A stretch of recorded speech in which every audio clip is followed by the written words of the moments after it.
still think that we should be doing serious work, that we should be reclaiming our Article 1 responsibilities under the Constitution, that we should have a little bit of dignity in the face of a deeply unserious bill that has wasted our time, and which members of Congress are simply bending the knee to Donald Trump and stroking one man's ego in everything they do. I yield back. Members are reminded to refrain from engaging in personalities towards the President. The gentleman from Arkansas is recognized. Mr. Speaker, as we wrap up this so-called debate today, I want to remind everyone of something that you're not seeing on the news every day like you were several months ago, and that's hordes coming across our southern border. I want to remind people of how much the illegal drugs and human trafficking have stopped on our southern border. And I remind people of that because it was just a few weeks ago that President Trump stood in this chamber, he addressed a joint session of Congress, and he said something that I think was the most important thing he said that night. He said, come to find out, we didn't really need different laws, we just needed a different leadership. And this debate, as my friends would maybe like to call it debate, has been nothing but an attack on President Trump. They're using this piece of legislation to go at President Trump. And I want to remind everybody of something President Trump has said many times. He said, they're coming after me because I'm standing up for you. And that's exactly what's happening today. They're coming after this piece of legislation, equating it to President Trump because he's standing up for the American people. This legislation before us simply follows through on a day one executive order to rename the Gulf of Mexico as the Gulf of America. I urge my colleagues to support this legislation. I thank Congresswoman Green for advancing it, and I yield back the balance of my time. Gentleman yields. All time for debate has expired. Pursuant to House Resolution 377, the previous question is ordered on the bill as amended. The question is on engrossment and third reading of the bill. Those in favor say aye. Those opposed, no. Opinion of the chair, the ayes have it. Third reading. Bill to rename the Gulf of Mexico as the Gulf of America. For what purpose does the gentleman from California seek recognition? Mr. Speaker, I have a motion to recommit at the desk. The clerk will report the motion. Mr. Huffman of California moves to recommit the bill, H.R. 276, to the Committee on Natural Resources. Pursuant to Clause 2B of Rule 19, the previous question is ordered on the motion to recommit. The question is on the motion. All those in favor say aye. Those opposed, no. The noes have it. The motion is not agreed to. Mr. Speaker, I request the yeas and nays. The yeas and nays are requested. Those favoring a vote by the yeas and nays will rise. A sufficient number having risen, the yeas and nays are ordered. Members will record their votes by electronic device.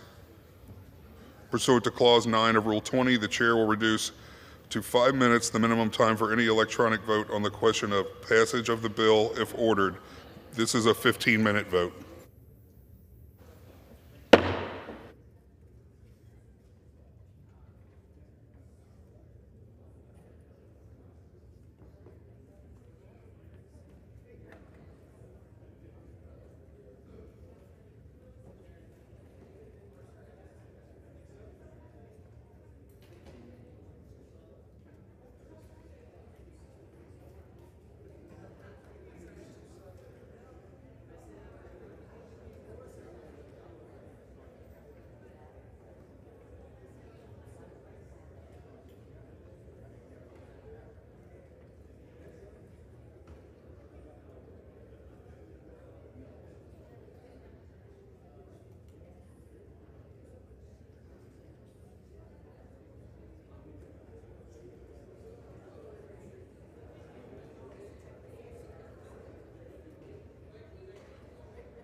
Gavel.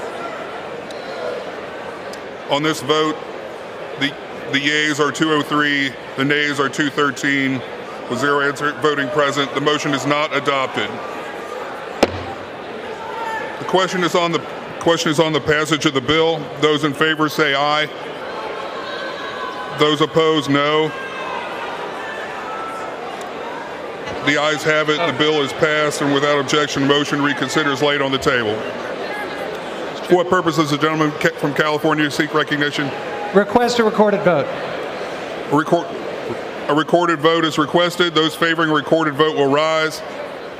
A sufficient number having risen, a recorded vote is ordered. Members will record their votes by electronic device. This is a 5-minute vote.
On this vote, the yeas are 211, the nays are 206.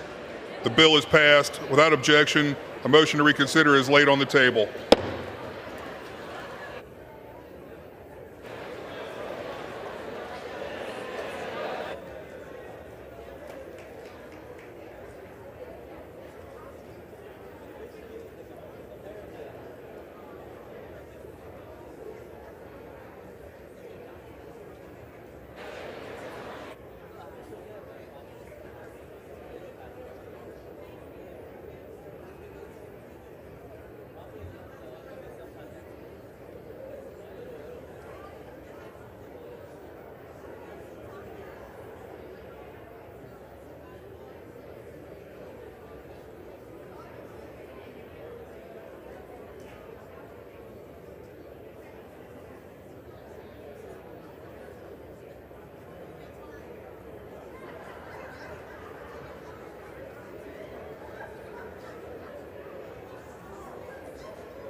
So,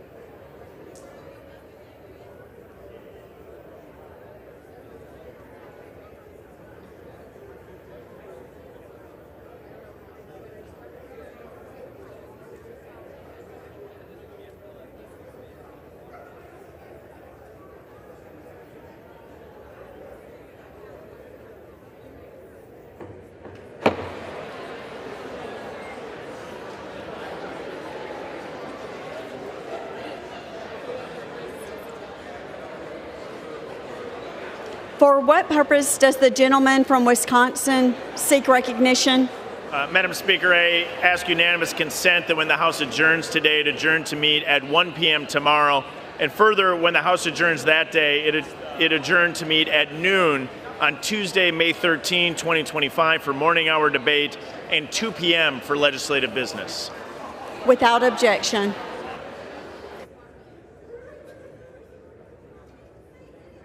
For what purpose does the gentleman from Wisconsin seek recognition? Madam Speaker, I ask unanimous consent to take from the Speaker's table, Table S-Con Res 12, and ask for its immediate consideration in the House.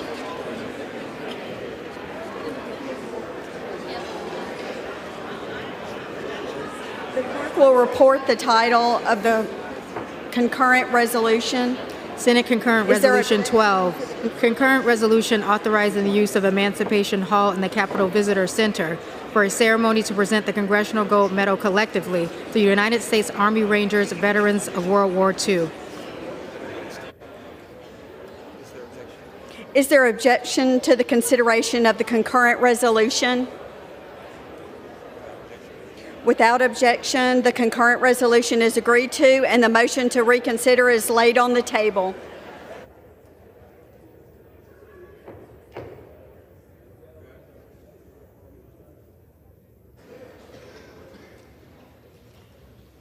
For what purpose does the gentleman from California seek recognition? Madam Speaker, I ask for unanimous consent to remove the gentleman from Florida, Representative Scott Franklin, as a co-sponsor of H.R. 1637. Without objection.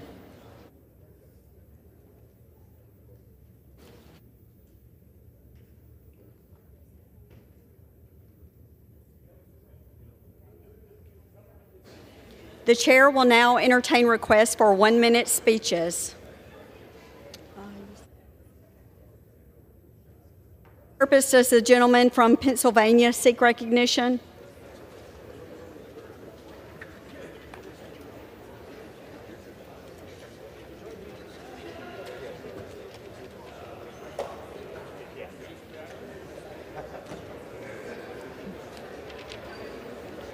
Madam Speaker, the House is not in order. The House will be in order.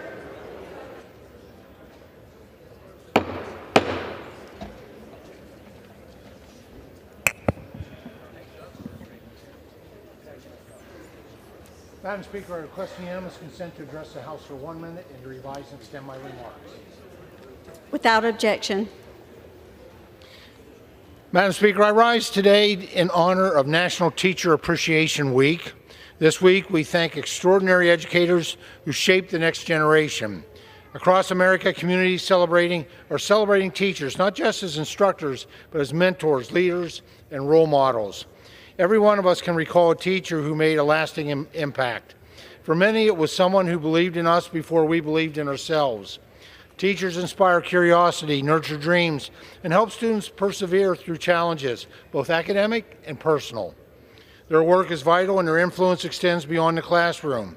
This year, Pennsylvania has special reason to celebrate. Ashley Crossan, an English teacher at Mifflin County High School, has been named the 2025 National Teacher of the Year. A first-generation college student, Ms. Crossan earned degrees from Susquehanna and Penn State and previously taught in Bellefonte near my hometown. Her dedication, especially through her journalism program, has shaped students into future writers, editors, and leaders. Madam Speaker, I want to congratulate Ms. Crossan and thank all educators for their dedication to helping our students succeed. Thank you, Madam Speaker, and I yield back the balance of my. Thank you. For what purpose does the gentlewoman from North Carolina seek recognition?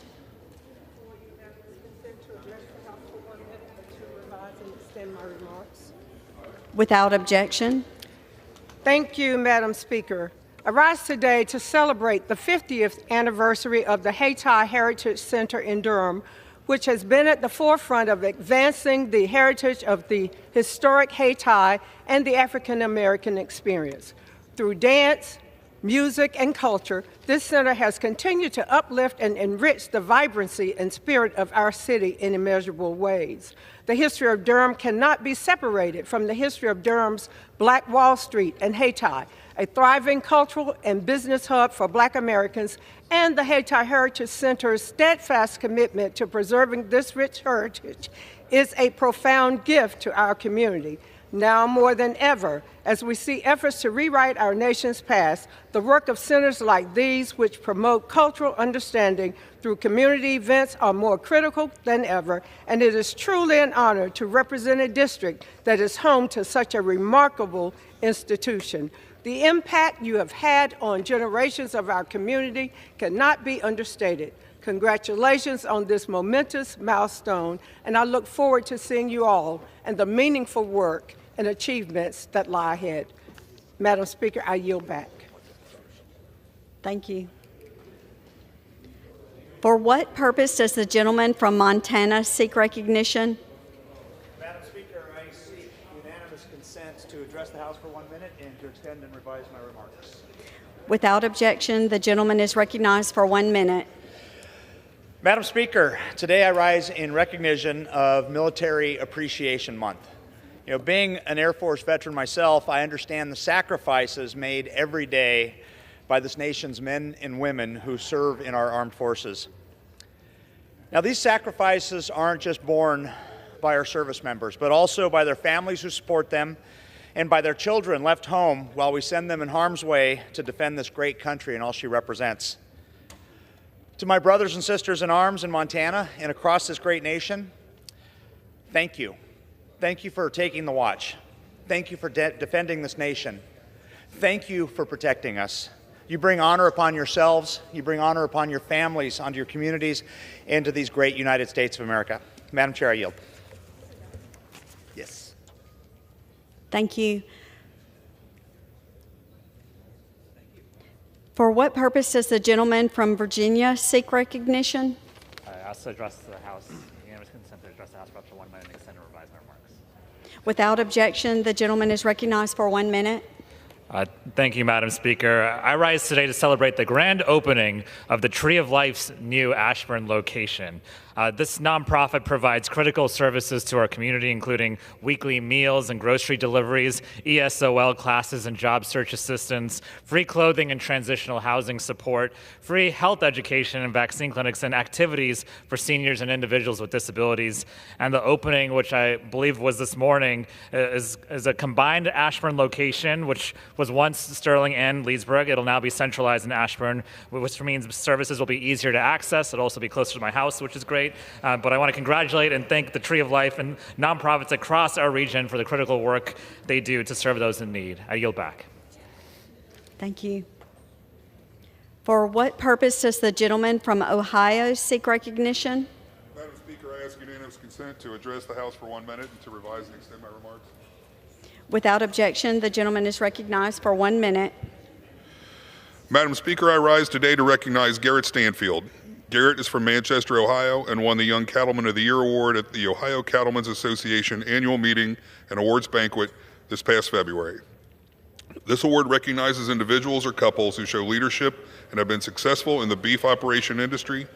Garrett has demonstrated this through his graduation from the Ohio State University's Animal Science program and his work to effectively use genetic and reproductive science on the farm. Garrett is a lifelong cattleman.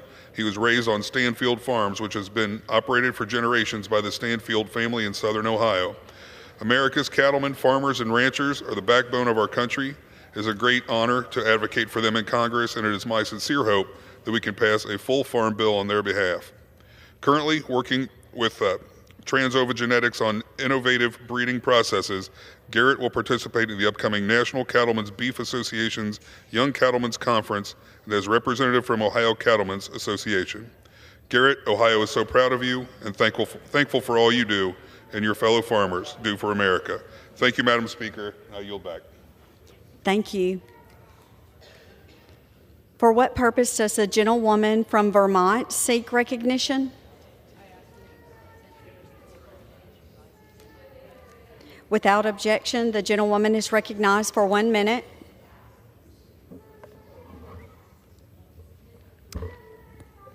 Mr. Speaker, it has been 5 days since President Trump told a reporter, "I don't know," when asked if he had to uphold the Constitution. It has been 5 days of silence from my Republican colleagues. I keep waiting to see if a single Republican will speak up about this and denounce this horrifying remark. My Republican colleagues, what has happened to you? You know that if Obama or Clinton or Biden had said such an outrageous thing, you would be tripping over yourselves to get in front of the cameras. And yet now, in this moment, you say nothing, you do nothing. I was at the inauguration. I saw all of you. We sat together and watched the president swear his oath of office to uphold the Constitution. I am pleading with you. Speak up. Your fear is keeping you so small, and it is to the detriment of our country and our constitutional democracy. I yield back. I want to remind members to direct remarks to the chair. For what purposes does the gentleman from Washington seek recognition? Mr. Speaker, I seek unanimous consent to address the House and to revise and extend my remarks. Without objection.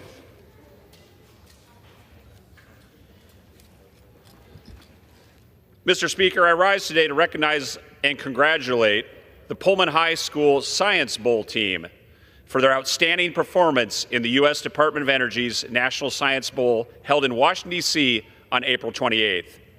Representing Eastern Washington, these exceptional students, Sahil Ganjal, Jack Carper, Leon Liu, Kevin Chi, and Nathan Kostenko, earned their spot at Nationals by winning the Inland Northwest Regional Science Bowl this spring. At the competition, they joined 63 other top high school teams from across the country to compete in one of the most prestigious science competitions in the nation. This team from Pullman not only showcased their talent on the national stage, they reminded us why it matters to invest in STEM education and to recognize young people who are willing to push themselves, think deeply, and work together in the pursuit of excellence. They've made their fellow Pullman Greyhounds proud, including myself, which includes their families and all of Eastern Washington. I offer my heartfelt congratulations and encourage them to keep reaching higher. Their future and ours is bright. Thank you, Mr. Speaker, and I yield back. For what purpose does the gentleman from California seek recognition? Thank you, Mr. Speaker. Unanimous consent to address the House for 1 minute. Revise and extend my remarks as necessary. Without objection. Mr. Speaker, I rise today to commend students across California's 19th Congressional District who participate in the Day of Silence.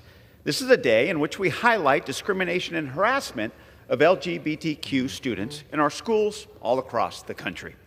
This year, I want to feature the leadership of Bryce Grossman, an 8th grader from Santa Cruz who founded and organized the We Will Not Be Erased Walk on March 13th. A demonstration to defend and remind us about the rights of the LGBTQ community. With encouragement from his parents, Amy and Kevin, Bryce is furthering our democracy by stepping up and speaking up.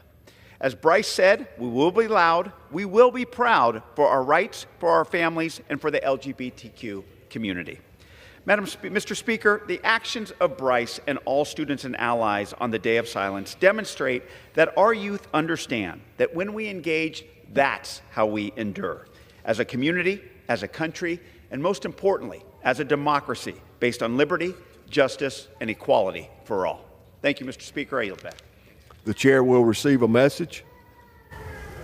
Mr. Speaker, a message from the President of the United States. Mr. Speaker, Mr. Secretary, I am directed by the President of the United States to deliver to the House of Representatives a message in writing.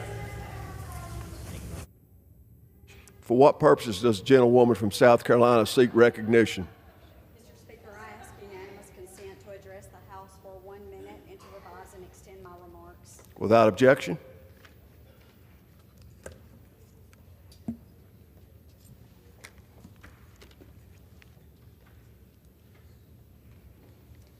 Mr. Speaker, as we approach Law Enforcement Week, I rise today to honor a young man whose story reminds us not only of courage, but of God's grace. Nearly 2 years ago, Deputy Lucas Watts of Oconee County was shot in the line of duty during a traffic stop. At just the age of 27 years old, he came face to face with death. And by every account, it is nothing short of a miracle that he survived. Thanks to the quick action of his fellow deputies, the prayers of an entire community, and the healing hand of the Lord, Deputy Watts is still with us today. He is a devoted husband, a loving father, and a faithful public servant. And last year, he was named Deputy of the Year by the South Carolina Sheriff's Association. Through hardship and healing, Deputy Watts has remained a powerful example of faith. He has remained a powerful example of faith, perseverance, and service. To Deputy Watts, to his family, and to every law enforcement officer who puts their life on the line each day, we thank you, we see you, and we lift you up in prayer. May God continue to bless Deputy Watts and all who wear the badge. And I yield back. For what purpose does the gentlewoman from Oregon seek recognition? Mr. Speaker, I ask for unanimous consent to address the House for 1 minute and to revise and extend my remarks. Without objection. Thank you. Mr. Speaker, House Republicans' all-out attack on Medicaid is morally indefensible. In my district alone, over 255,000 Oregonians, including 59% of our children, rely on Medicaid for life-saving care. These aren't just numbers. They are the cancer patients fighting for their lives, children with disabilities getting essential support, and seniors reliant on long-term care. Republicans want to slash hundreds of billions of dollars from the Medicaid committee, gutting health care for the most vulnerable, while billionaires and corporations get another payday. As a critical care physician, I know what this means. Without Medicaid, patients go without preventative care, they get sicker, they defer life-saving medications, and too often, they don't survive. Medicaid is not a handout. It is a lifeline. Cutting it to fund tax breaks for the ultra-wealthy is unconscionable, because health care is a human right. It's not a bargaining chip. Oregon won't stand for these cuts, and neither will I. Thank you, Mr. Speaker. I yield back. Thank you. For what purpose? For what purpose does the gentleman from Georgia seek recognition? Ask unanimous consent to address the House for 1 minute and to revise and extend my remarks. Without objection, the gentleman is recognized for 1 minute. Madam Speaker, I rise today to celebrate Sue Adler, whose leadership at the historic Savannah Foundation has left a permanent mark on our city's preservation efforts. After 6 years at the helm, we reflect on her unwavering commitment to preserving Savannah's architectural treasures and historical narratives. Under Ms. Adler's guidance, HSF has flourished. Ms. Adler's work includes repurposing the historic Kennedy Pharmacy as the Davenport House Museum Shop, ensuring that Savannah's rich past remains alive for future generations. Ms. Adler's leadership has helped preserve the buildings, stories, and communities that define Savannah. As she transitions to her new role at the Savannah Historic Initiatives, we thank her for her service. Her legacy will undoubtedly continue to shape our city's preservation journey, and we look forward to the continued success of Historic Savannah Foundation as it moves into the future. Thank you, Madam Chair, and I yield back. Thank you. For what purpose does the gentlewoman from Oregon seek recognition? Madam Speaker, I seek unanimous consent to address the House for 1 minute and to revise and extend my remarks. Without objection, the gentlewoman is recognized for 1 minute. Madam Speaker, I stand to raise the alarm about the Trump administration's reported plans to fire nearly 7,000 workers in the U.S. Forest Service. These illegal firings could have devastating consequences for Oregon. Wildfire season is just around the corner, and there's concern that the Forest Service won't actually have enough staff and resources to fight these deadly blazes, putting countless Oregonians at risk. Fewer workers also means less people to care for our public lands and less money coming into our local economies. And yes, it means taxpayer dollars, whose dollars go to recruit and train these highly skilled individuals, will lose out on their investment.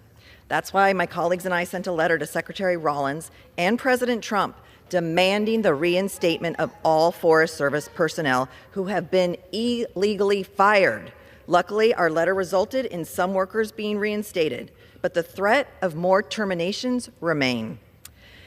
Our public servants deserve better. The American people deserve better. I won't be silent as the administration continues to wreak havoc on our country, on our forests, and on our people. With or without my Republican colleagues, I will continue to fight for our vulnerable communities. Thank you, and I yield back.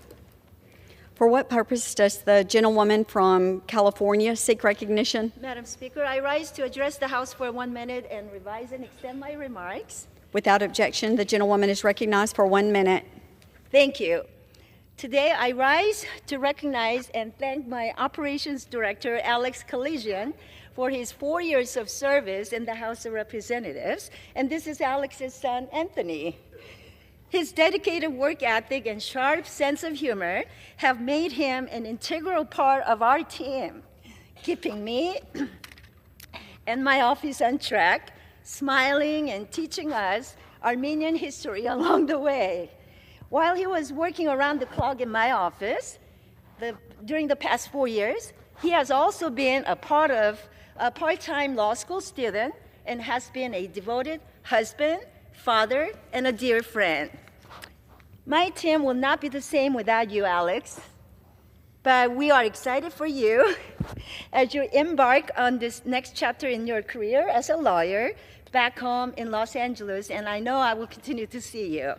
So we'll be cheering for you every step of the way. Shanor Havar, Alex, thank you, and I yield back. Thank you. For what purpose does the gentleman from North Carolina seek recognition? Madam Speaker, I ask for unanimous consent to address the House for 1 minute. Without objection, the gentleman is recognized for 1 minute. Madam Speaker, I rise to recognize Mamie Hoffer and Jason Futrell of Hoffer Flow Controls in Elizabeth City, North Carolina, the United States Small Business Administration's Small Business Persons of the Year for North Carolina. During National Small Business Week, we're honored to recognize incredible entrepreneurs such as Mamie and Jason, whose company, Hoffer Flow Controls, exemplifies innovation and resilience, demonstrating positive economic impact in an economically distressed region. Hoffer Flow Controls, a world-class manufacturing of industrial turbine flow meters and measuring liquids and gases, has been a pillar for northeastern North Carolina for more than 50 years. Their flow control solutions are used in industries like aerospace, defense, power, cryogenics, and more. Hoffer Flow's success is a testament to what small businesses can achieve with vision, hard work, and a commitment to excellence. Mamie and Jason are commended for their well-deserved honor and for perfecting the art of measurement. Thank you, Madam Speaker. I yield back. Thank you. For what purpose does the gentlewoman from Indiana seek recognition? Madam Speaker, I ask unanimous consent to address the House for 1 minute and to revise and extend my remarks. Without objection, the gentlewoman is recognized for 1 minute. Thank you, Madam Speaker. I rise today in celebration of National Small Business Week, a time to recognize the hardworking men and women who are the engines of our economy. As a former small business owner myself, I know the long hours, the risks, and the deep sense of responsibility that comes with signing both sides of a paycheck. Small businesses are more than storefronts. They're job creators, community anchors, and the heart of America. In the 9th District, small businesses like Lake's Clothing and Shoes, Brownstown Electric, and Litchke Motors are strengthening our communities one investment, one hire, and one customer at a time. That's why I'm committed to cutting government red tape, lowering taxes, and fighting for pro-growth policies that empower our entrepreneurs to thrive, not just survive. To every small business owner out there, thank you. This week and every week, we're here for you. I yield back.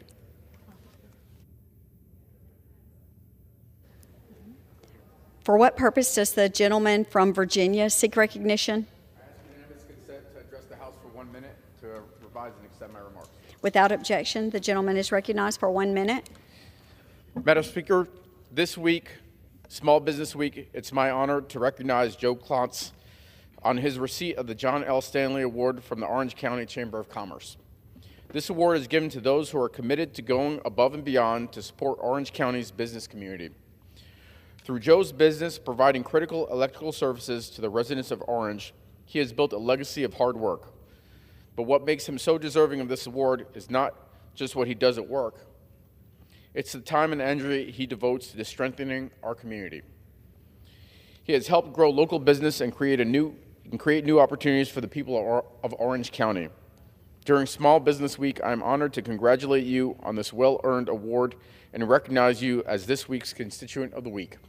Congratulations, Joe, and best wishes to you on continued success. I yield back. Thank you. For what purpose does the gentleman from Mississippi seek recognition? Madam Speaker, I ask to address the House for 1 minute to revise and extend my remarks. Without objection, the gentleman is recognized for 1 minute. Thank you, Madam Speaker. I rise today to recognize two exceptional members of the United States Coast Guard from Port Security Unit 308 in Gulfport, Mississippi. Boatswain's Mate First Class Bradley Walker has been awarded the Commander Ray Evans Outstanding Coxswain Trophy, one of the highest honors given to a Coast Guard boat operator. His leadership, skill, and commitment to the mission excellence represent the very best in service. Alongside him, Machinery Technician First Class James Lang has earned the Fireman First Class Paul Clark Outstanding Engineer Award, a national recognition of his outstanding technical expertise and dedication to keeping his unit mission ready. These two Mississippians embody the core values of the Coast Guard: honor, respect, and devotion to duty. I'm incredibly proud to represent them and PSU 308 in Congress. Their service makes our nation stronger and our Gulf Coast proud. Congratulations to BM1 Walker and MK1 Lang, and thank you for your service. And Madam Speaker, I yield back. Thank you. For what purpose does the gentleman from California seek recognition? Madam Speaker, I ask unanimous consent to address the House for 1 minute and revise and extend my remarks. Without objection, the gentleman is recognized for 1 minute. Madam Speaker, I rise today to speak for my constituents, Gladys and Nelson Gonzalez. 35 years ago, they came to the United States from Colombia in search of a better life. They tried to file for asylum, but received bad legal advice from a now disbarred attorney. They raised 3 daughters in Laguna Niguel, California, worked hard, paid taxes, and never got so much as a traffic ticket. For decades, they checked in with ICE voluntarily and were allowed to stay in the country. But this past February, while at their ICE appointment, they were detained, separated, and deported. Why was a family with no criminal history, no gang affiliation, 3 children, a new grandchild, why were they a priority for deportation? We should be using our resources to remove dangerous individuals, not those contributing positively to our society and to our economy, not people like Nelson and Gladys Gonzalez. I am all for a secure border, but what we're seeing today is not the America that I know. Thank you, and I yield back. Thank you. For what purpose does the gentleman from Guam seek recognition?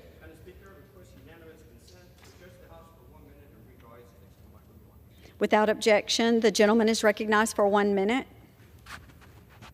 Madam Speaker, I rise today to support the MIL-FMLA Act, legislation that honors the sacrifice of our military families and veterans by ensuring they receive the family and medical leave protection they deserve. I'm honored to co-lead this bipartisan legislation with Congresswoman McClain Delaney. Too often, the loved ones of our service members are left behind without adequate support when duty calls.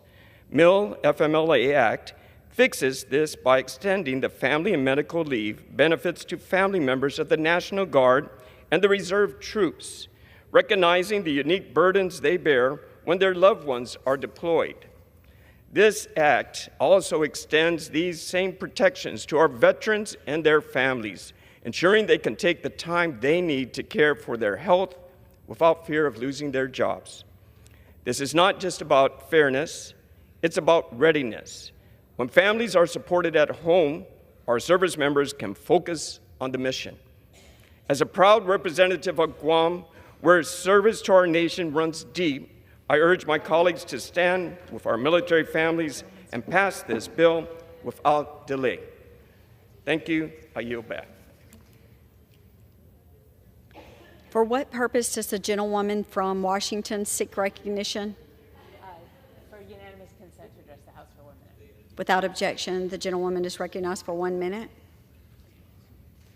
Madam Speaker, I rise today to encourage the House to take up and pass my bill, the Purchased and Referred Care Improvement Act.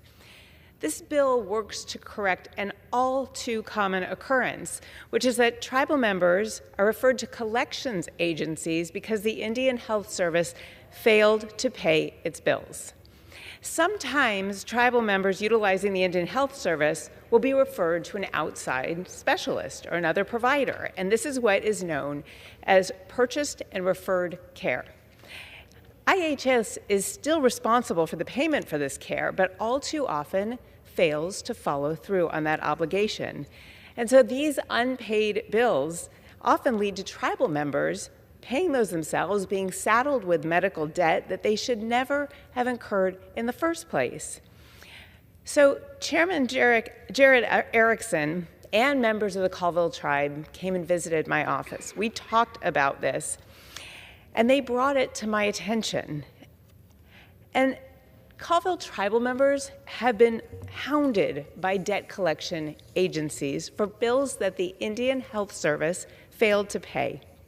This bill would ensure that this never happens again and that tribal members will not be burdened with IHS's debts or saddled with medical debt. So I want to thank Chairman Erickson and the Colville tribe for their tireless advocacy, and I encourage the House to pass this bill. Thank you. Yield.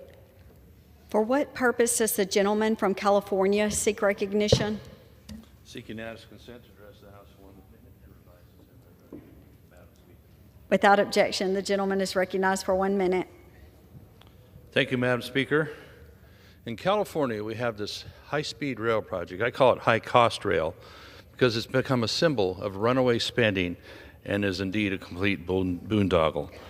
Back when the original bond was passed in 2008 by a narrow margin by the voters of California, about a $9 billion bond, the rail was supposed to be a total cost of $33 billion from San Francisco to L.A.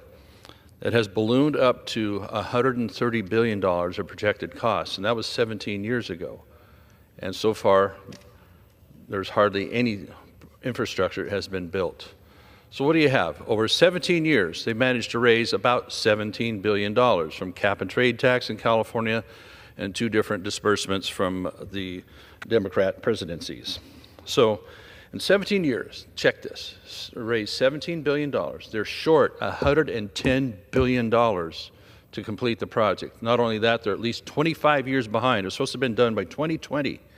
And now they project, oh, maybe we'll have the first segment from Merced to a town called Shafter, somewhere near Bakersfield, done by maybe 2035 or 2040. I mean, and they're going to come back to D.C. for more money. Not a chance. This thing needs to be stopped and put it into infrastructure people need, like freeways and stuff like that. I yield back. Thank you. For what purpose does the gentlewoman from Ohio seek recognition? Requesting unanimous consent to address the House and to extend and revise my remarks. Without objection, the gentlewoman is recognized for 1 minute. Thank you, Madam Speaker. Today I rise to recognize the Matrix M3 Indoor Percussion Ensemble as Ohio's 13th Congressional District Champions of the Week. Last month, the M3 Percussion Ensemble performed at the WGI World Championships, and after their preliminary performance left them just 2 points in the lead, M3 gave it their all in their finals, securing the first place prize. They are now world champions in the Scholastic Independent Division after earning a final and near perfect score. The WGI Championship was the final competition in the Matrix M3 Percussion Ensemble's busy season after competing in 7 different contests across the Midwest.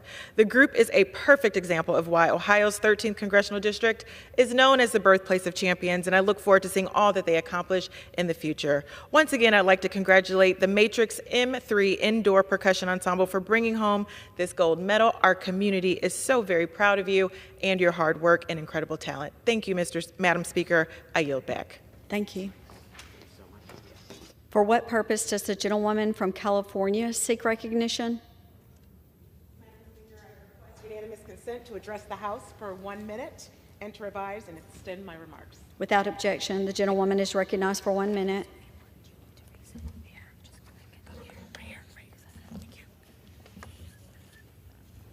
Madam Speaker, today I rise to address the House to celebrate my constituent, W. Kamau Bell, who won Celebrity Jeopardy.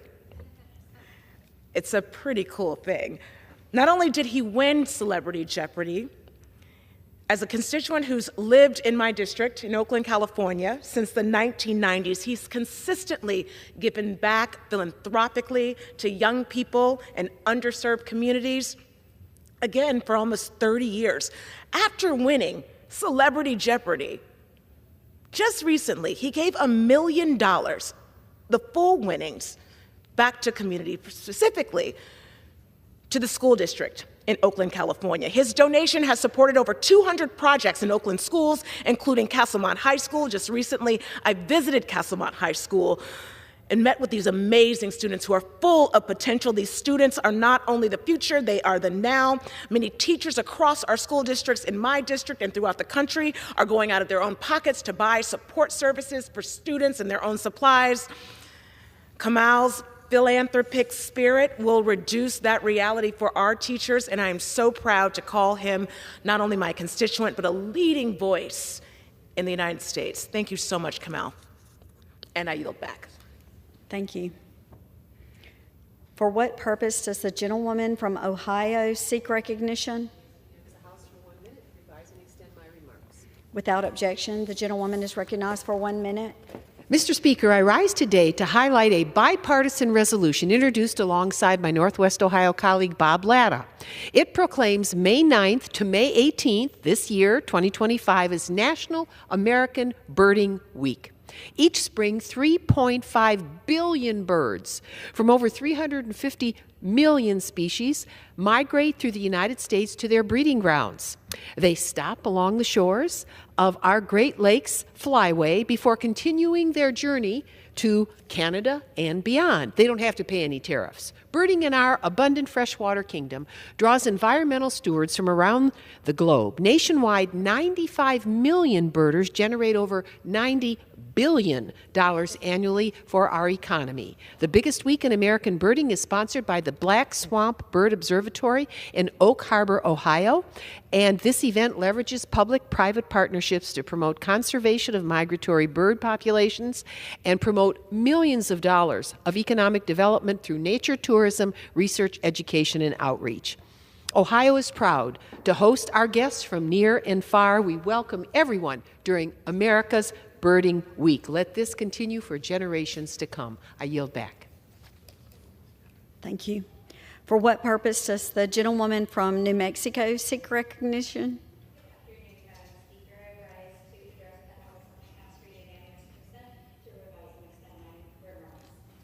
Without objection, the gentlewoman is recognized for 1 minute. Madam Speaker, in Donald Trump's America, not even Elmo is safe, because over the last 100 days, we've seen an unprecedented attack on the media, and especially our public media. So let me say this: the freedom of the press and freedom of speech are not a privilege.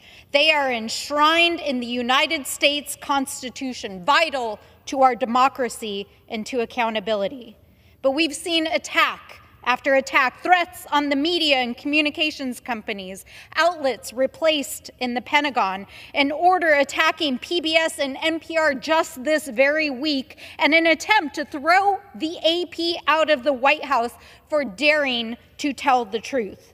These attacks are not just an outrage, they are an attack on our freedom, on our democracy, on our rights as Americans, which is why I rise today to stand for and to fight for a free and fair press, because it is vital to our democracy. I yield back. Thank you. For what purpose does the gentlewoman from Oregon seek recognition?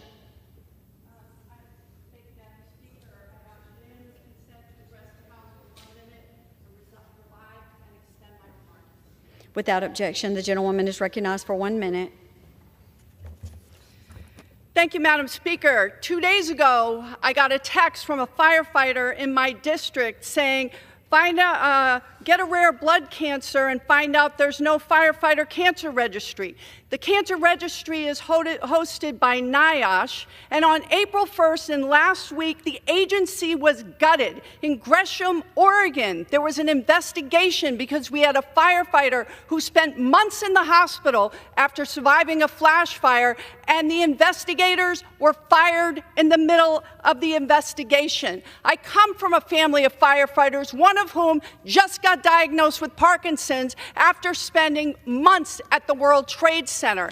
The fact of the matter is, on 9/11, my Republican colleagues will fall over themselves to thank firefighters and to say how they'll never forget. Well, I'll tell you something. We're going to never forget the deafening silence and the inaction as these investigators and protections for firefighters who put their lives on the line, they did nothing and let them die. We will never forget. For what purpose does the gentleman from New York seek recognition? I ask for unanimous consent, Madam Speaker, to address the House for 1 minute and to revise and extend my remarks. Without objection, the gentleman is recognized for 1 minute. Thank you, ma'am. Allow me to paint a picture of a country.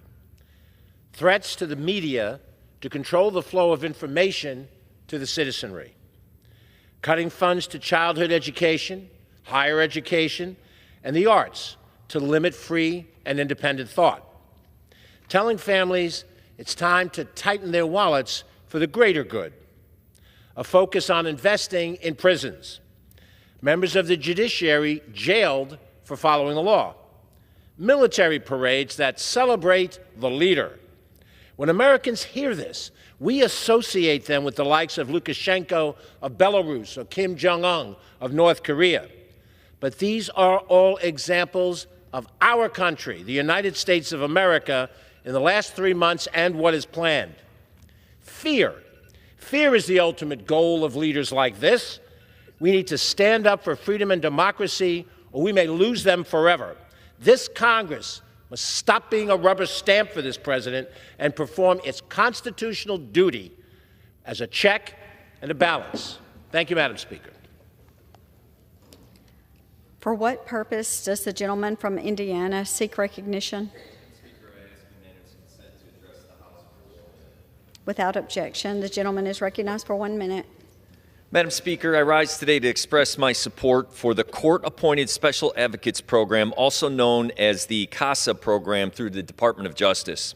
As a prior township trustee in Northwest Indiana, I was involved in a program that went into the schools to assist children who experienced abuse and sexual harm. Survivors having someone in their corner through the CASA began their lifeline through that painful experience. A family friend became a survivor at just 4 years old. Today, as a college student, she volunteers for CASA. Driven by the advocacy who once stood by her, she's proof that hope creates change. She asked me to fight. It is a painful truth that the administration has moved to eliminate funding for this critical program. As a member of the House Appropriations Subcommittee that funds the Department of Justice, I believe that our nation's values and policies are shown by how we direct funds. And turning our backs on children survivors in order to justify massive tax cuts for the wealthy is both shameful and bad policy. I stand ready to work with all of my colleagues to ensure that children and survivors in Northwest Indiana and across our nation have access to resources and trusted advocates they need to lead their best lives. With that, I yield back. Thank you. For what purpose does the gentlewoman from Maryland seek recognition? Without objection, the gentlewoman is recognized for 1 minute. Thank you, Madam Speaker. 14.3 million Americans serve as caregivers for our nation's injured service members and veterans. Unfortunately, the Family and Medical Leave Act does not meet the challenges faced by today's service members, vets, and their families. The FMLA excludes military caregiver benefits for domestic partners and extended family members. The FMLA does not have a defined benefit for veterans who need to leave to address severe injuries related to their service. In fact, many of our nation's heroes and their loved ones cannot access basic leave benefits without risking their job. That's why during Military Caregiver Month, I am proud to introduce the FMLA Act with Congressman Moylan. This bipartisan legislation removes arbitrary restrictions on who can be a military caregiver and covers domestic deployments when National Guard members respond to natural disasters. I urge my colleagues to co-sponsor the FMLA Act, and thank you, and I yield back. Thank you. The chair lays before the House a message. To the Congress of the United States. Section 202D of the National Emergencies Act, 15 United States Code 1622D, provides for the automatic termination of a national emergency unless, within 90 days prior to the anniversary date of its declaration, the President publishes in the Federal Register and transmits to the Congress a notice stating that the emergency is to continue in effect beyond the anniversary date. In accordance with this provision, I have sent to the Federal Register for publication the enclosed notice stating that the national emergency declared with respect to Yemen in Executive Order 13611 of May 16, 2012, is to continue in effect beyond May 16, 2025. The actions and policy of Ansar Allah, also known as the Houthis, continue to threaten Yemen's peace, security, and stability. These actions include obstructing the political process in Yemen and blocking the implementation of the agreement of November 23, 2011, between the government of Yemen and those in opposition to it, which provided for a peaceful transition of power that meets the legitimate demands of the aspirations of the Yemeni people. Therefore, I have determined that it is necessary to continue the national emergency declared in Executive Order 13611 with respect to Yemen. Signed, Donald J. Trump, the White House, May 7, 2025. Referred to the Committee on Foreign Affairs and ordered printed.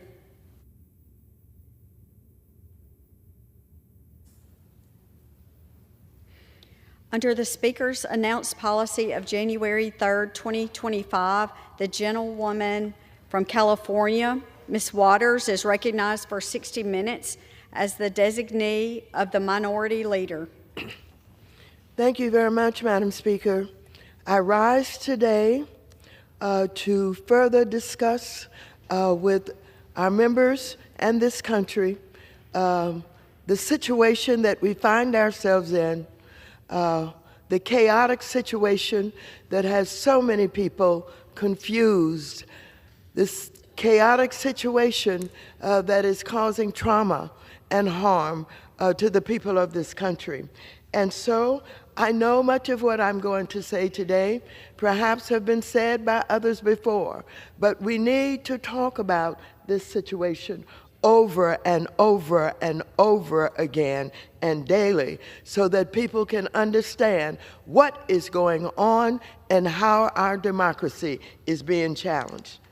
Last year, Trump denied knowing anything about Project 2025, the radical right-wing plan to reshape the federal government. Of Project 2025, Trump said, and I quote, "I don't know anything about it. I don't want to know anything about it," quote, unquote. But now, Trump, Elon Musk, and his appointees are following the Project 2025 playbook. They are recklessly gutting federal agencies and government's capacity. Elon Musk has said the government should privatize everything, I quote, he said, "everything we possibly can," quote, unquote. They're laying off or pushing into retirement tens of thousands of federal employees. The cruelty is the point. Russell Vought, Office of Management and Budget Director and Project 2025 architect, have said of federal employees, and I quote, "We want to put them in a trauma." It has been over 100 days since President Trump was inaugurated. Since then, the President of the United States has questioned his role to uphold the Constitution, an oath he made when he was sworn into office. He's also questioned whether Americans are entitled to due process, a foundational civil protection, and he has endlessly flouted the rule of law. As a matter of fact, the American Civil Liberties Union has called the Trump administration's action, quote, "one of the most abusive and aggressive assaults on human rights in United States presidential history." In carrying out their pro-billionaire agenda, Republicans have also gutted programs and agencies that serve as critical lifelines to American families, many of which include their very own constituents. The international leadership from which Americans benefit greatly and built for decades is now destabilized by Trump's trade war against our allies. In just a few months, Trump has introduced chaos in the stock market and undermined confidence for consumers, investors, and small businesses, many of which have cautioned that they will have to close due to Trump's untenable tariffs, which act as a tax on Americans and their businesses. At the same time as families struggle, Trump has increased his wealth by billions since taking office, which is a slap in the face to American families struggling to put food on the table. Just last week, alarming new information came to light regarding foreign governments making business deals using Trump's crypto. A $2 billion business deal using the Trump's firm's stablecoins with a fund backed by Abu Dhabi was announced at a conference in Dubai.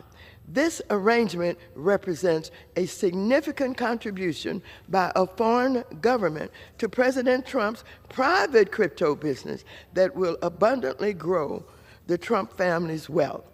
While Trump and his billionaire insiders' wealth catapults, Americans are bracing themselves for layoffs, shortages, and higher prices in a Trump-engineered recession.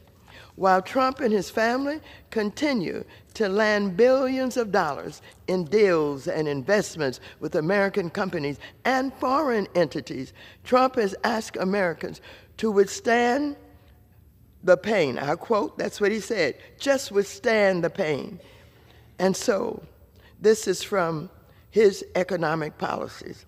while Trump worked hard to make room for $7 trillion in tax cuts for American oligarchs like Elon Musk and Jeff Bezos, Republicans are cutting $880 billion in funding for Medicaid, food stamps for Americans who rely on this help. This is how Donald Trump has improved the lives of American families by damaging their retirement plans, jobs, and social society safety nets. It is clear that there's no such thing as business as usual anymore. This is why this week I took a stand against Trump's actions. For several years, I've led the effort in Congress to advance common sense crypto legislation to protect American investors and consumers from fraud and from scams while supporting crypto capital formation. After years of good faith, bipartisan negotiation and collaboration with regulators and stakeholders last Congress, former Chair McHenry and I even drafted payment stablecoin legislation that would create a strong federal framework and put consumer protection front and center. My bill would foster innovation while properly addressing the concerns I've long held about safeguarding our nation's consumers from scams that inundated the crypto industry. Our bill also addressed national security concerns that adversaries and criminal organizations could use stablecoins for their very harmful purposes. While we are talking about crypto, I think it is important for me to just let the people know that crypto is a digital form of private cash. And it's very important that people understand that and what we're trying to share and the information that we are trying to make sure they understand about this digital form of private cash.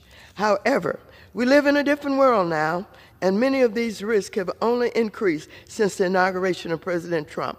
President Trump's actions have drastically altered the crypto landscape in ways that are far more dangerous than what we could ever imagine.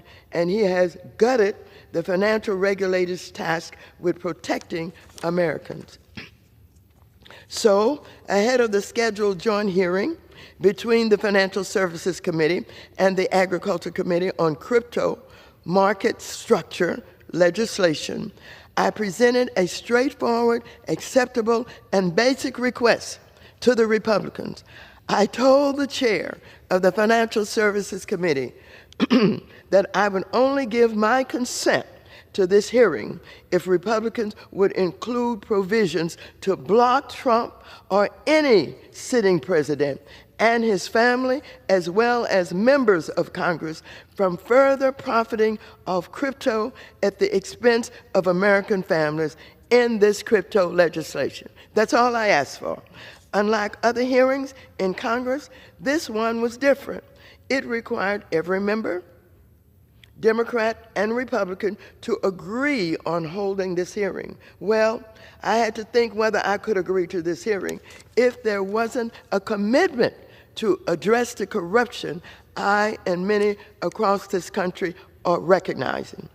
Whether you're a Republican or a Democrat, any member of Congress that intends to protect the public from the exploitation of government power, you should stand by these foundational principles of our democracy.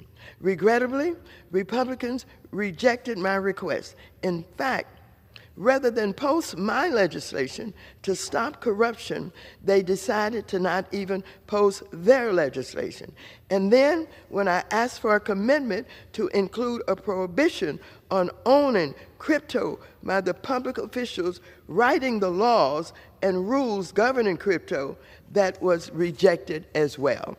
And because the joint hearing needed the consent of every member, and I could not in good faith agree to such hearings. You see, through this legislation, Republicans are legitimizing Trump's and his family's efforts to enrich themselves on the back of average Americans. Through this crypto business, Trump has created a pathway to circumvent our country's national security and anti-corruption laws. This approach allows adversaries like China and Russia to curry favor, even blatantly or anonymously, through transfers of money to him and his inner circle. This week, we saw new reports that insiders made nearly $100 million on Melania's meme coin. Public officials being able to sell access using crypto undermine our democracy and free market system. Let's look at this for what it is. This is how authoritarian regimes do business. Trump has turned the office of the presidency into a personal money-making machine. And we must speak truth to power to the Americans we took an oath to protect. Let's take a look at the timeline of this, shall we? As a Republican presidential nominee, Trump launched his family's crypto venture called World Liberty Financial, a decentralized finance crypto platform. The Trump family now has a claim on 75% of net revenues from token sales and 60% from World Liberty operations. Concerning crypto industry data, also shows that many investors into World Liberty's crypto are based abroad in countries like Singapore, South Korea, Hong Kong, and the United Arab Emirates. Because this company was launched during Trump's campaign, it gave him an avenue to possibly circumvent federal laws that make it illegal for foreigners to donate to presidential campaigns or inaugural funds. After the election and just before his inauguration, President Trump and the First Lady, Melania Trump, kicked off his president with the launch of their own meme coins, which have reportedly lost the investors trusting their president. They lost $2 billion, and guess what? The president and his family made at least $350 million. Then in March, President Trump's World Liberty Financial announced the launch of his stablecoin, conveniently named USD1. USD1, just before our Financial Services Committee was scheduled to vote on legislation regulating the stablecoin market. Stablecoins are a type of crypto that claim to maintain a constant or, quote, stable value and are used in most crypto transactions today. In May, World Liberty Financial announced the firm would be making a $2 billion business deal with a fund backed by Abu Dhabi using the Trump firm's stablecoins. This deal also included Binance, the world's largest crypto exchange. Recently, Binance's founder has been seeking a pardon from the Trump administration after he pleaded guilty to money laundering and spent 4 months in federal prison. Nevertheless, Republican stablecoin bill did nothing to address Trump's conflict and instead vowed to hand Trump the authority to write the rules over his and his competitors' stablecoins. That's right. Traditionally, our federal financial regulators were intentionally created by Congress to be independent from the White House in order to put the stability of our financial markets above politics. Trump has undermined that independence by making these independent agencies now clear all of the rules with the White House. So, if stablecoin legislation is passed, agencies would draft rules that would be sent straight to Trump in the White House, and he would directly make edits that would benefit his own stablecoin business. His business could also make adjustments to their operations, knowing the rules before their competitors. Later in March, Trump's sons launched their own Bitcoin company called American Bitcoin. President Trump had conveniently already instructed the Treasury to create a Bitcoin reserve and a digital asset strategic reserve, a move that would boost the value of the Bitcoin, and he and his cabinet members own using taxpayer resources. And leading up to the White House's first crypto summit, World Liberty purchased $20 million in crypto tokens, some of which include those Trump picked for the strategic cryptocurrency reserve. I found out recently that last month, President Trump is venturing deeper into crypto with even a new project. This would be his very own video game that uses crypto. The video game is supposed to resemble Monopoly Go. Players travel around a board and earn money for constructing buildings in a digital city. You heard that's right. Trump is producing video games that involve crypto to model his own real estate business, which went bankrupt. Who do you think is helping him launch this video game? The same person that helped launch his meme coin. This is his longtime pal, Bill Zanker. Other Trump companies like Trump Media and Technology Group, which is the parent company of Truth Social, are also leveraging the office of the president by partnering with major crypto platforms like Crypto.com, promising to purchase $250 million in crypto, initiating plans to launch a crypto exchange, traded funds, ETFs, and more. Trump is gearing up to host a May 22nd dinner for top Trump meme coins holders. What this means is the more of his crypto that people buy, the higher their chances of getting access to Trump. We don't know everyone who's buying his crypto assets. It could be foreign governments or individuals or special interests looking to directly influence presidential decisions. Trump ran on a campaign to put more money in the pockets of Americans.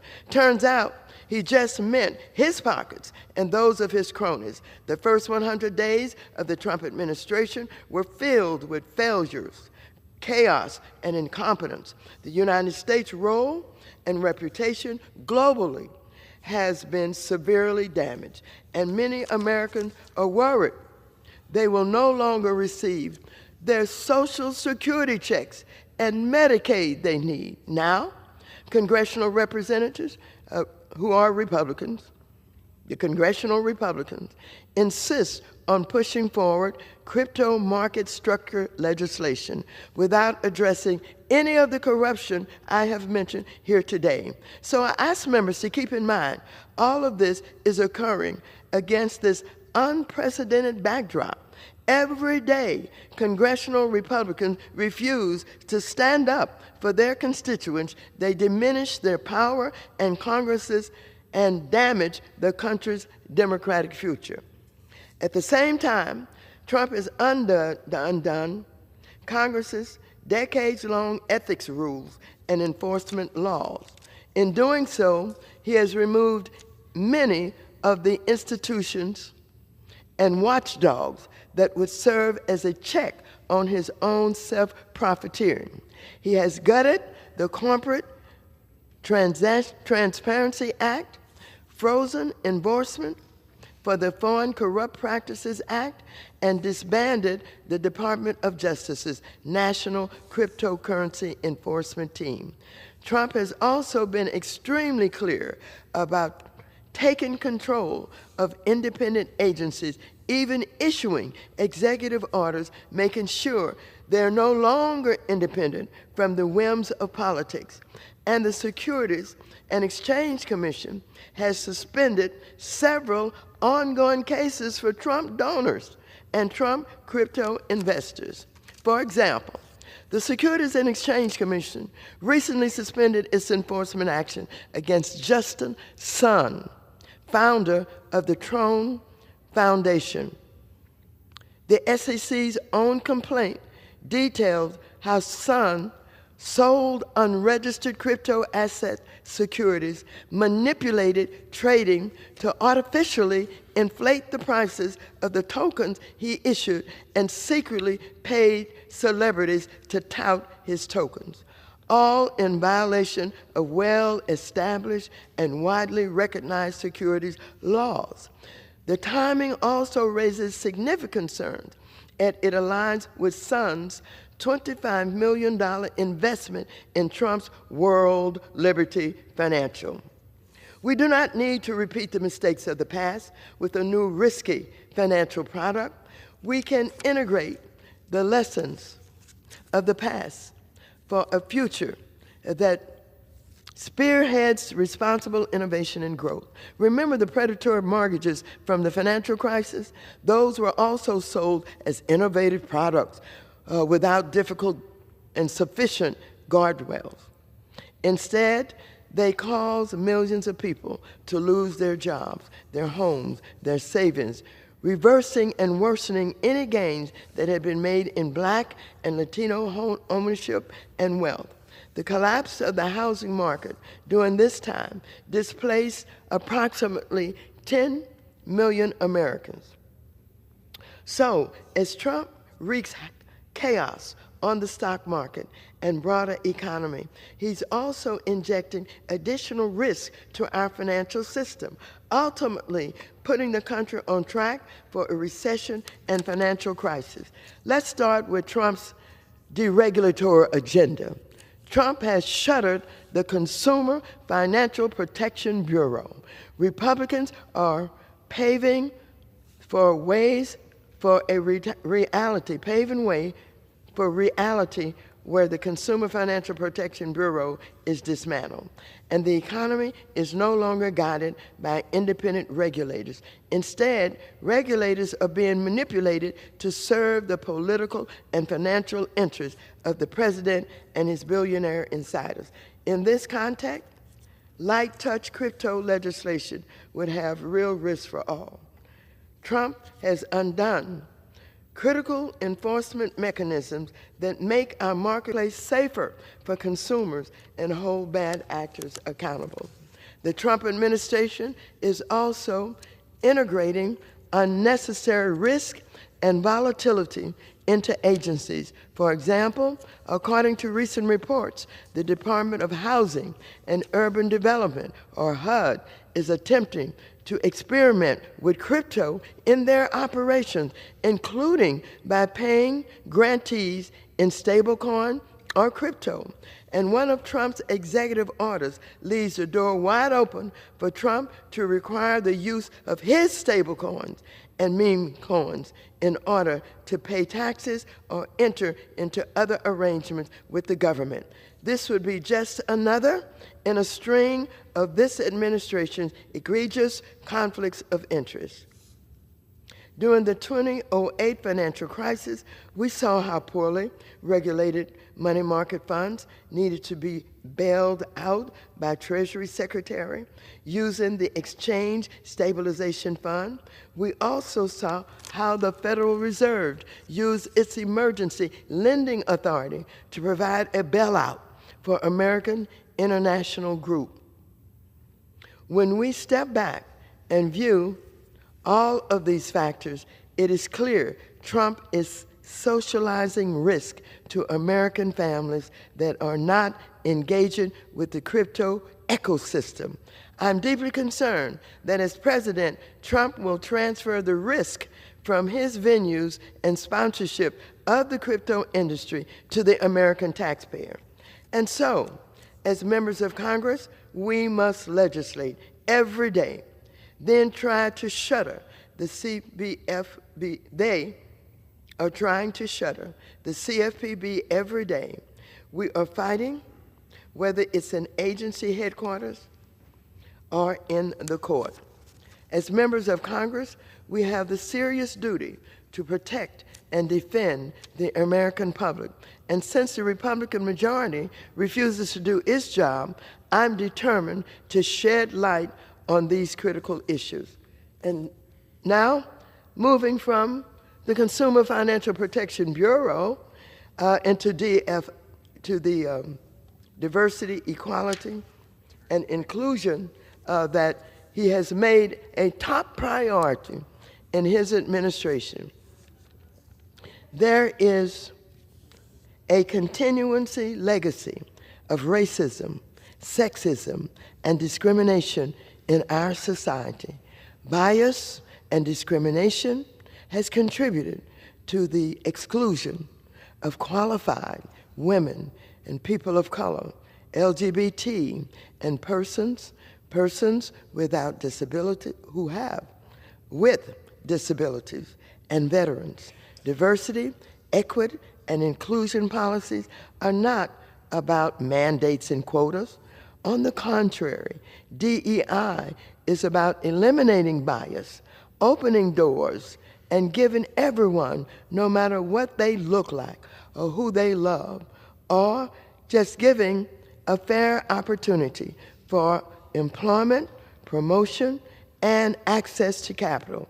DEI is about understanding and knowing what these differences are and doing everything that can be done, both in government and in corporations, to just let those who wish to have a promotion, many of whom have worked for 25 and 30 years, have a chance to interview, to see if their talents are understood and that they will have the opportunity to move up. Well, he has made DEI a very, very vocal point. He started out talking about getting rid of that. He sent memos around to all of the nonprofits and agencies telling them if they dare to have anything that looks like DEI, which he doesn't have a definition for, that they are going to be shut down, that they're going to be penalized. Trump and Musk are targeting any institution that displays a focus toward diversity, equity, and inclusion. When I became the first black and the first woman chair of the House Financial Services Committee back in 2019, I established Congress's first ever diversity and inclusion subcommittee chaired by Representative Joyce Beatty. The subcommittee on diversity and inclusion held 18 hearings, released 3 major reports, and brought along overdue scrutiny to the ways in which systemic barriers in our financial system disadvantage entire communities. We exposed inequities in hiring and promotion. We shined a light on the racial wealth gap, and we demanded that corporate America take diversity seriously, not as a talking point, but as a matter of policy, accountability, and economic justice. We know the numbers. Women make up more than 50% of the population, people of color, over 40%, and yet, in the financial services industry, representation of these groups drops dramatically, especially for women of color at every level of leadership. We're not dealing with a pipeline problem. We're dealing with an access problem, a power problem. But I want to be clear.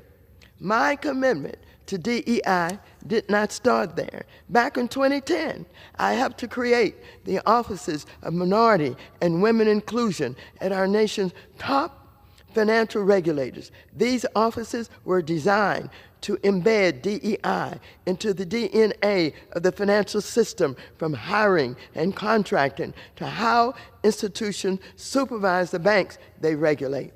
These offices are now under assault despite its legal mandate and critical role in promoting equity in hiring, contracting, and oversight across the financial system. Let me be clear. DEI is about more than just checking a box. It's about upward mobility. It's about making sure women and people of color aren't just in the room, but they're also at the head of the table, and so also serving on boards, making investment decisions, building wealth that lasts. That's why I fought to pass the Minority Business Resiliency Act, now law, and secured $600 billion for community development financial institutions and minority depository institutions during the pandemic. And that's why I'm continued to support the Minority Business Development Agency, which is now being defunded and dismantled, even though it has provided critical support to businesses all around the country. Let me just continue on. You know, it is absolutely disturbing and upsetting to walk through what is happening in our country under President Trump and his entire administration. Let me be absolutely clear. We're in the midst of a full-blown affordable homelessness crisis with over 771 people experiencing homelessness on any given night in this country. Rents and home prices are surging, and families are being priced out of their communities. Housing supply is not keeping up with demand. As a result, more and more families are pushed out onto the streets or forced to choose between paying rent or buying groceries. Across the country, renters and homeowners alike are spending well over 30 and even 50% of their income on housing. That's why I will soon reintroduce my legislation housing package to address the housing and homelessness crisis head-on, which many of you are familiar with.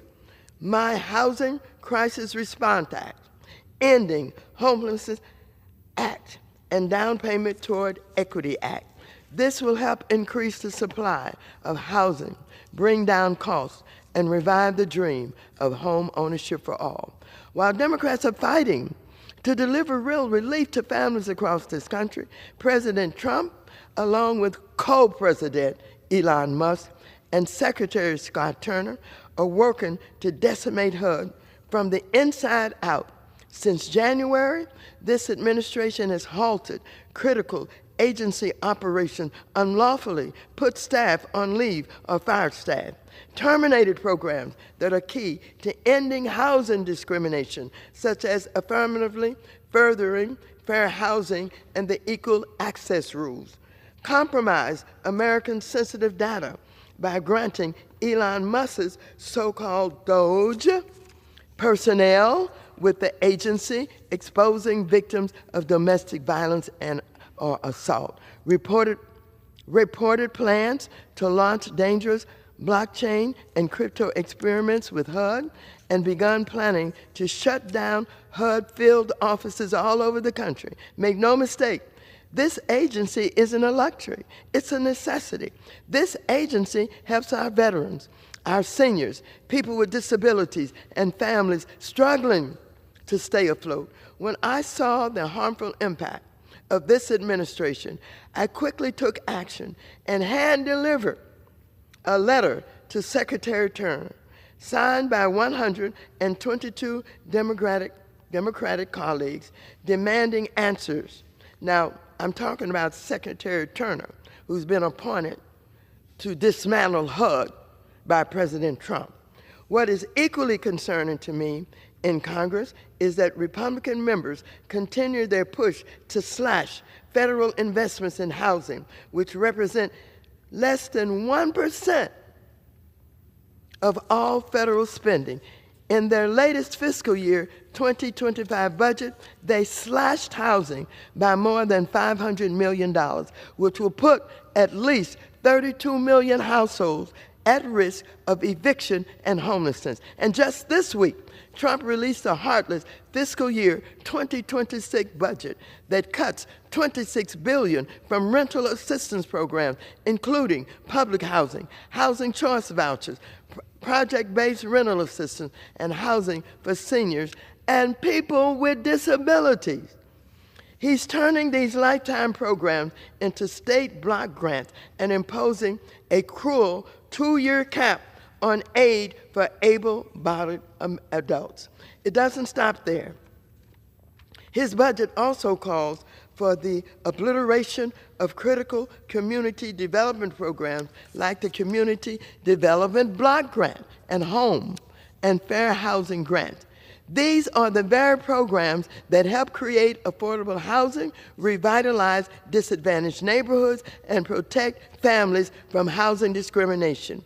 Eliminating these programs will devastate our communities, displace families who are already on the brink of homelessness, and destroy the programs made to ensure every person in our nation has access to safe, stable, and affordable housing. So despite all the chaos, I will not give up. I will not stand by. I will continue to fight against Trump's sabotage, defend the agency, and stand up for the families who depend on the agency to keep a roof over their heads. I've fought too long and too hard to let this administration tear it down, and I will not stop until our nation's affordable housing and homelessness crisis ends once and for all. But that's not all. Let's take a look at Social Security. Trump promised repeatedly not to cut Social Security. Under his administration, he said, quote, Social Security will not be touched. It will only be strengthened, quote, unquote. But listen carefully to what Trump's billionaire appointees are saying. Elon Musk called Social Security the biggest Ponzi scheme of all time, quote, unquote. Let me say it again. The co-president, not elected by anybody, appointed by Trump, Elon Musk, called Social Security, quote, the biggest Ponzi scheme of all time, quote, unquote. And Commerce Secretary Howard Lutnick said only a foster would complain about a missed Social Security check. He's saying, seniors, if you didn't get your Social Security check, don't complain, because if you complain, you must be about fraud. You must be about something else rather than getting your check. I don't know who this Lutnick is, but I only know that he is too a billionaire. What the heck does he care about Social Security? What does he care about a missed Social Security check? Not a darn thing. Trump, Musk, and Dodge are undermining the infrastructure of Social Security by planning to cut 7,000 employees at the Social Security Administration. They're planning to take away the option to use the phone to file for benefits, requiring seniors to visit a field office if they could not use the internet. Trump has put these plans on hold for now, but we know this administration will continue to make life harder for seniors. Now Trump is adding Social Security numbers to the Social Security death wish to force immigrants to leave the country. People who have their Social Security numbers placed on the death list by mistake can have their homes foreclosed on or bank accounts closed. These actions would violate data privacy laws. Those who end up on the death list report that mistakes can take months to fix. Trump is risking seniors' ability to receive benefits they've earned. Now, I want you to be very clear about this. He said he would not cut Social Security, but he's destroying the infrastructure of Social Security so people can't have their questions answered. They can't get into a Social Security office that's been closed down. They can't get any answers by phone. This is outrageous, and I'm so afraid for what is happening to those who depend on Social Security.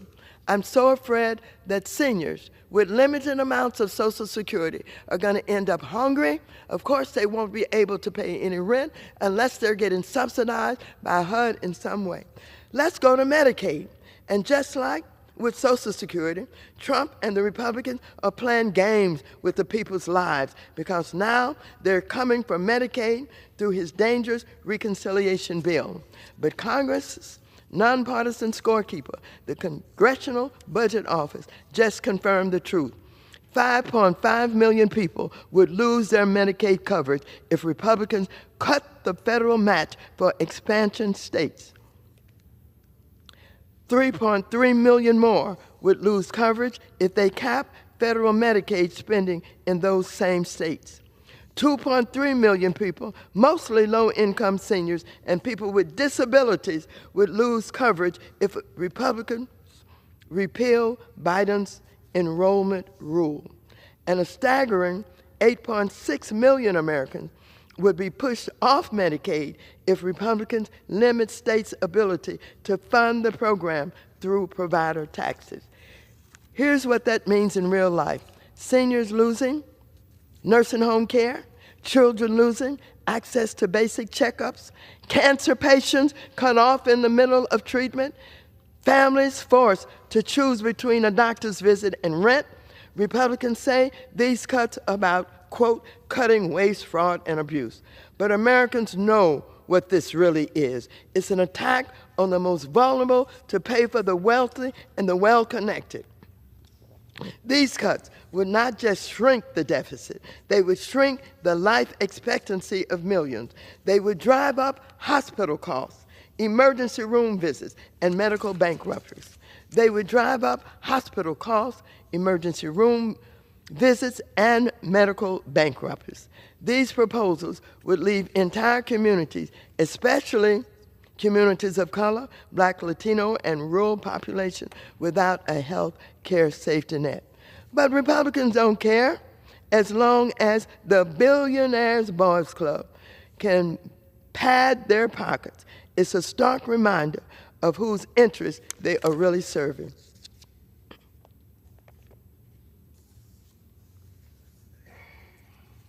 One month into a sweeping new tariff regime that President Trump vowed would bring jobs and factories roaring back, quote unquote, a Pennsylvania manufacturing hub is full of skepticism. Trump once told reporters here in the Lehigh Valley that they know, quote, better than almost any place in the country, quote unquote, how global trade has, quote, outsourced their industries, quote unquote, and, quote, wiped out their steel mills, quote unquote. Now, even in one of the communities the president suggested would benefit most from his tariffs, his economic overhaul is disrupting lives and testing some voters' patience in an election-deciding swing state. Now, new hires at a local truck-making plant has just started on the shop floor last month when their company announced an abrupt change, layoffs that would hit more than 10% of the workforce that the company blamed on tariffs and other economic uncertainty. Even Trump's fans sometimes grimace at his plans to remake the world economy, worried about higher costs in a politically competitive era, still scattered with lawn signs that read, Trump, low prices, Kamala, high prices. Oh, he had these signs all over America, promising low prices. Almost 2/3 of Americans disapprove of Trump's handling of tariffs, and a lasting backlash could be especially consequential for Republicans in areas such as the Lehigh Valley, a permanent Rust Belt battleground where Trump's campaign pitch resonated with many voters. They believed him. Trump's tariffs have put pressure on some of the GOP's most vulnerable incumbents in Congress, including local Congressman, freshman Ryan McKenzie, as they try to defend agendas while also acknowledging their constituents' concerns. Officials here are doubtful that any tariffs, no matter how drastic, can recreate the economy of the past. When one steel company's facilities in Bethlehem, Pennsylvania alone employed 30,000 people. Manufacturing is still the biggest industry in the Lehigh Valley, with investment booming in recent years. At the same time, leaders are proud that they managed to diversify their economy after Bethlehem Steel collapsed decades ago.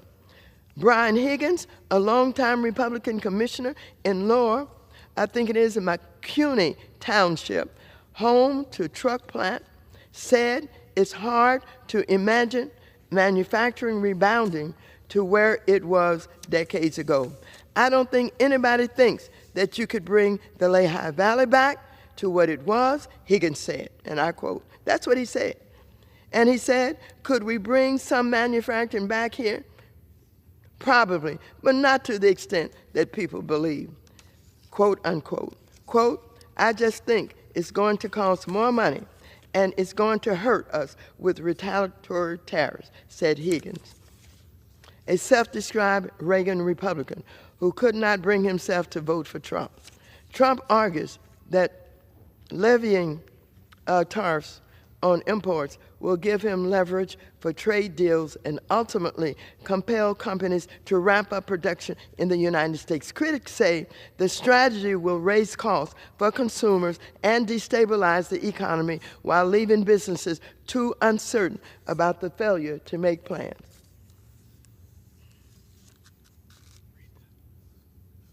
Here, let me just share with you what was on an article from the Washington Post.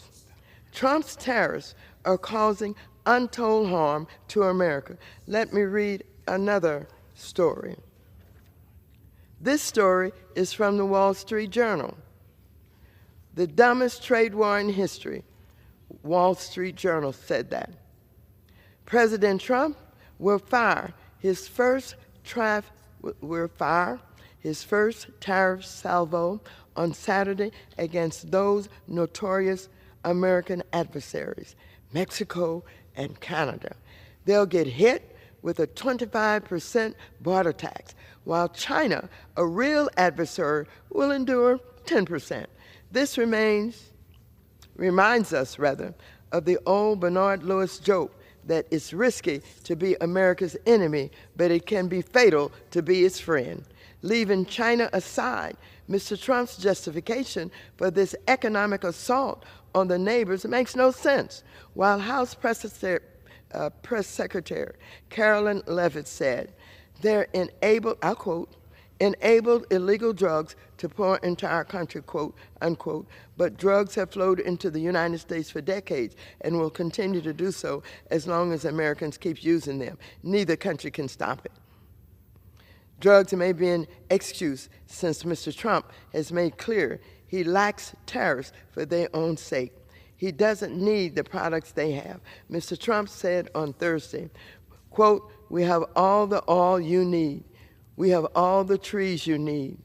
Remember, well, he was meaning the lumber, quote unquote. Mr. Trump sometimes sounds as if the United States shouldn't import anything at all, that America can be perfectly closed economy, making everything at home. This is called autarky. This isn't the world we live in, or one that we should want to live in, as Mr. Trump may soon find out. Take the U.S. auto industry, which is really a North American industry, because supply chains in the three countries are highly integrated. In 2024, Canada supplied almost 13% of U.S. imports of auto parts, and Mexico nearly 42%. Industry experts say a vehicle made on the continent goes back and forth across borders a half dozen times or more as companies source components and add value in the most cost-effective ways. And everyone benefits. The Office of the U.S. Trade Representative said that in 2023, the industry added more than $809 billion to the U.S. economy, or about 11.2% of total U.S. manufacturing output, supporting 9.7 million direct and indirect jobs, quote unquote. In 2022, the U.S. exported $75 billion in vehicles and parts to Canada and Mexico. That number jumped 14% in 2023 to 86.2 billion, according to the American Automotive Policy Council. American car makers would be much less competitive without this trade. Regional integration is now an industry-wide manufacturing strategy, also employed in Japan, Korea, and Europe, aimed at using a variety of high-skilled and low-cost labor markets to source components, software, and assembly. The result has been that United States industrial capacity in autos has grown alongside an increase in imported motor vehicles, engines, and parts. From 1995 to 2019, imports of automobiles, engines, and parts rose by 169%, while the U.S. industrial capacity in autos, engines, and parts rose 71%. As the Cato Institute's Scott Lincecum puts it, the data show that as imports go up, U.S. production goes up. Thousands of good-paying auto jobs in Texas, Ohio, Illinois, and Michigan owe their competitiveness to this ecosystem, relying heavily on suppliers in Mexico and Canada. Tariffs will also cause mayhem in the cross-border trade in farm goods. In fiscal year 2024, Mexican food exports made up about 23% of total U.S. agricultural imports, while Canada supplied some 20%. Many top U.S. growers have moved to Mexico because limits on legal immigration have made it hard to find workers in the United States. Mexico now supplies 90% of avocados sold in the United States. Is Mr. Trump now an avocado nationalist? Well, then there's the prospect of retaliation, which Canada and Mexico have shown they know how to do for maximum political impact. In 2009, the Obama administration and congressional Democrats ended a pilot program that allowed Mexican long-haul truckers into the United States as stipulated in NAFTA. Mexico responded with targeted retaliation on 90 U.S. goods to pressure industries in key congressional districts. These included California grapes and wine, Oregon Christmas trees and cherries, jams and jellies from Ohio and North Dakota soy. When Mr. Trump imposed steel and aluminum tariffs in 2018, Mexico got results using the same tactic, putting tariffs on steel, pork products, fresh cheese, and bourbon. Canadian Prime Minister Justin Trudeau has promised to respond to U.S. tariffs on a dollar-for-dollar basis. Canada would suffer a large GDP hit since the economy is so much smaller, but American consumers will feel the bite of higher costs on many goods. None of this is supposed to happen under the United States-Mexico-Canada trade agreement that Mr. Trump negotiated and signed in his first term. The United States' willingness to ignore its treaty obligations, even with friends, don't make other countries eager to do deals. Maybe Mr. Trump will claim victory and pull back if he wins some token concessions. But if a North American trade war persists, it will qualify as one of the dumbest in the history. Self-described Reagan Republican who could not bring himself to vote for Trump. Trump argues that levying tariffs on imports will give him leverage for trade deals and ultimately compel companies to ramp up production in the United States. Critics say strategy will raise costs for consumers and destabilize the economy while leaving businesses too uncertain about the future to make plans. The Trump administration's policies are delivering much-needed economic relief for everyday Americans while laying the groundwork for a long-term restoration of greatness quote, unquote. That was White House spokesman Kush Desai said in a statement, noting that inflation cooled in March and that gross private domestic investment increased by 22% in the first quarter of 2025. Employers added 177,000 jobs last month, a strong showing despite the upheaval from Trump's tariffs announced April 2nd. In interviews, Lehigh Valley voters who had heard about the Mac layoffs often brushed them off as routine. The company has downsized before or said they weren't sure they believed the firm's explanation. But many, including Trump's voters, also said they're bracing for economic pain in the Valley, which spans 2 counties, Lehigh, which Democrat Kamala Harris won by less than 3 percentage points in the fall, and Northampton, a bellwether that frequently backs the winners of presidential elections and went narrowly for Trump. Adrian Reinheimer, 51, said he's building a house and might push back her timeline if prices get too high. Retiree Rick Janko he was at one time mostly supportive of the president's agenda, but rolled his eyes at claims that tariffs will bring manufacturing back. Like Reinheimer, he cast his ballot for Trump last year. And so, with the short time left, I just want to say that I came to the floor to talk about the harm being caused by the Trump administration, the corruption in crypto, the harm to people just trying to live their lives. Trump's regime is going after the supports government providers to help Americans live in safe homes, put food on the table, and take care of the health of their kids. His parents, his tariffs, leading to a recession and raising costs of food, cars, and housing. And so, the consistent and cruel policies are not just harming our pocketbook, they're going after our democracy.